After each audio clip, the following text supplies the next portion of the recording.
Hello everyone.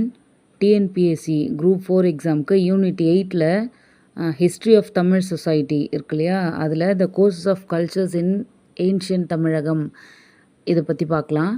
இதில் பார்த்தீங்கன்னா 5 different culture இருக்குது. ஃபஸ்ட்டு வந்து பேலியோலித்திக் பீரியட். பேலியோலித்திக் பீரியட்னா என்னென்னா that is a stone age, ஓகேவா. செகண்டு மீசோலித்திக் பீரியட், அது வந்து middle stone age. Neolithic period என்னென்னா நியூ ஸ்டோன் ஏஜ். அதுக்கப்புறம் iron age. At last early historic and Sangam age. இதில் பார்த்தீங்கன்னா டைம் பீரியட் கொடுத்துருக்குறாங்க. அந்த சிர்கா அப்படின்றது பார்த்திங்கன்னா ஒரு அப்ராக்சிமேட்டாக சொல்கிறது, எதுவுமே வந்து ரொம்ப டீட்டெயிலாக இல்லாமல் ஒரு அப்ராக்சிமேட்டாக இதில் இருந்திருக்கும் அப்படின்னு சொல்லிட்டு.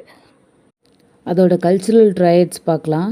பேலியோலித்திக் பீரியட், அந்த ஸ்டோன் ஏஜ் கற்காலம் இருக்கு இல்லையா, அதில் வந்து பார்த்திங்கன்னா ஹேண்ட் ஆக்சஸ்லாம் யூஸ் பண்ணியிருக்காங்க. கிளீவர்ஸ், ஹண்டிங் அண்ட் கேதரிங். கிளீவர்ஸ் அப்படின்றது வந்து ஒரு ஹெவி நைஃப், அந்த மீட்டெல்லாம் கட் பண்ணுறதுக்கு யூஸ் பண்ணுற ஒரு ஹெவி நைஃப் அது, ஓகேவா. அதே மாதிரி அதை ஹண்ட் பண்ணி அதெல்லாமே கேதர் பண்ணி வைக்கிறாங்க. நெக்ஸ்ட்டு மீசோலித்திக் பீரியட், அதில் பார்த்தீங்கன்னா மைக்ரோலித்திக் டூல்ஸ் அப்படின்னு சொல்கிறாங்க. மைக்ரோலித்திக் டூல்ஸ் அப்படின்னா ஸ்மால் ஸ்டோன் டூல்ஸை தான் வந்து மைக்ரோலித்திக் டூல்ஸ் அப்படின்னு சொல்கிறாங்க. அந்த டைமில் வந்து hunting of animals and birds hunt பண்ணுறது, அனிமல்ஸ் ஹண்ட் பண்ணுறது இதெல்லாம் இருந்துச்சு. அதே மாதிரி பிளான்ட், அந்த ஃபுட் கேதர் பண்ணாங்க, ஓகேவா. அதே மாதிரி மெட்டல் பற்றியான எந்த ஒரு நாலேஜுமே அப்போது இல்லை. எப்போனா மிடில் ஸ்டோன் ஏஜ் பீரியட் இருக்கு இல்லையா, மீசோலித்திக் பீரியட், அந்த பீரியடில் யாருக்குமே வந்து எந்த ஒரு மெட்டலை பற்றியான நாலேஜுமே அவங்களுக்கு கிடையாது. அதுக்கப்புறம் பார்த்திங்கன்னா நியோலித்திக் பீரியட், அதை வந்து என்னென்னு சொல்கிறாங்கன்னா நியூ ஸ்டோன் ஏஜ் அப்படின்னு சொல்கிறாங்க. இதில் வந்து என்னென்னலாம் யூஸ் பண்ணியிருக்காங்க அப்படின்னா பாலிஸ்டு ஸ்டோன் ஆக்சஸ், அதே மாதிரி அந்த மைக்ரோலித்திக் சொன்னோம் இல்லையா அது மாதிரி டொமஸ்டிகேஷன் ஆஃப் அனிமல்ஸ், நிறைய அனிமல்ஸ்லாம் வளர்க்குறாங்க. க்ராப்ஸ் கல்டிவேட் பண்ணுறாங்க இந்த பீரியடில். நெக்ஸ்ட்டு மல்டிப்ளிசிட்டி ஆஃப் குரூப்ஸ், நிறைய டிஃப்ரெண்ட் குரூப்ஸ் எல்லாம் இருக்காங்க. எதுக்கு ஹண்ட் பண்ணுறது ஒரு குரூப், அதை வந்து கேதர் பண்ணி வைக்கிறது ஒரு குரூப், அது மாதிரி பேஸ்டரல் குரூப்ஸ் அப்படின்னு சொல்கிறாங்க. அந்த மேய்ச்சல்லாம் இருக்கு இல்லையா, அது எல்லாத்தையும் வந்து மெயின்டைன் பண்ணுறது, அதுதான் பேஸ்டரல் குரூப்ஸ் அப்படின்னு சொல்கிறாங்க. நெக்ஸ்ட்டு வந்து அயன் ஏஜில் பார்த்திங்கன்னா மெகாலித்திக் பரியல் கஸ்டம்ஸ், ஓகேவா. மெகாலித்திக் அப்படின்னா லார்ஜ் ஸ்டோன் ஸ்ட்ரக்சர், அதெல்லாம் வந்து நிறைய இருந்துச்சு அப்போது. அதே மாதிரி இந்த டைம்லேயும் வந்து coexistence of hunter gatherers and pastoral groups, ஓகேவா. அதுக்கப்புறம் டெவலப்மெண்ட் ஆஃப் சீஃப்டம்ஸ், அந்த தலைமைத்துவம் அப்போ தான் வந்து டெவலப் ஆகுது. எப்போ அயன் ஏஜில்.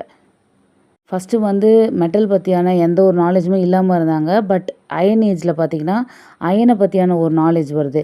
அதுக்கப்புறம் பார்த்திங்கன்னா பிளாக் அண்ட் ரெட் வேர், நிறையா அந்த அவங்க யூஸ் பண்ணுற அந்த பாத்திரம்லாம் இருக்குது இல்லையா, அதுதான் பிளாக் கலர், ரெட் கலர் அந்த மாதிரிலாம் இப்போ வந்துச்சு.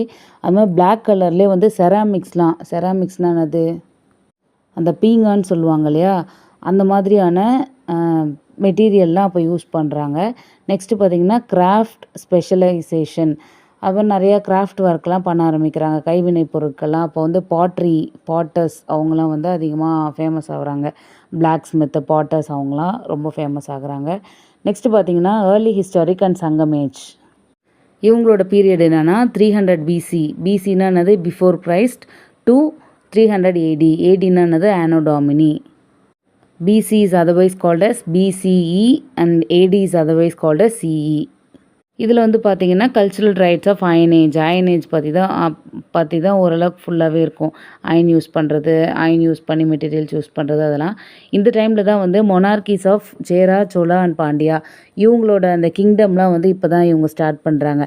இவங்களோட அந்த ஹீரோ வர்ஷிப் எல்லாமே வந்து டெவலப் ஆகுது. அதே மாதிரி அந்த ட்ரெடிஷன்ஸ் எல்லாமே, அந்த போய்டிக் ட்ரெடிஷன்ஸ் எல்லாத்தையும் கொஞ்சம் ஃபாலோ பண்ண ஆரம்பிக்கிறாங்க. நிறைய லிட்ரேச்சர் பற்றி இதில் சொல்லியிருக்காங்க. And also trade and exchange by sea, கடலில் வந்து அந்த வணிகம் செய்கிறாங்க இல்லையா, இம்போர்ட் எக்ஸ்போர்ட் பண்ணுறது எல்லாமே வந்து ஏர்லி ஹிஸ்டாரிக் அண்ட் சங்கம் ஏஜில் வந்து நடக்குது, ஓகேவா. இதுதான் இந்த கல்ச்சர் பற்றி, இதில் இருக்கிற அந்த 5 கல்ச்சர் பற்றி அவங்க என்னென்னலாம் யூஸ் பண்ணாங்க, எந்தெந்த பீரியடில் எப்படி இருந்துச்சு, அதை பற்றி நம்ம பார்த்துருக்கோம். Okay, thank you.